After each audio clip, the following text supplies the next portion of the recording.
Assalomu alaykum hammaga. Ko'p ota-onalar murojaat qilishadi, ya'ni vaksinatsiyadan keyingi bo'ladigan asoratlar yuzasidan. Bularga temperatura chiqishi, eng keng tarqalganlari va o'sha vaksinatsiya qilingan joyda inyeksiya o'rnida qizarish, shish, og'riqlar tufayli bolada bezovtalik.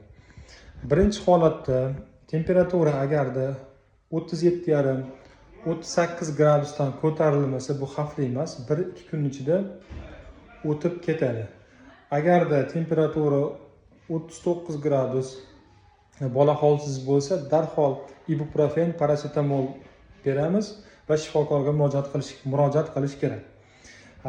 Keyingi masala vaksinatsiya o'rnida, ya'ni inyeksiya o'rnida qizarish, shish, og'riqlarga keladigan bo'lsak, sovuq kompress qo'yiladi va magneziyli kompress qo'yiladi.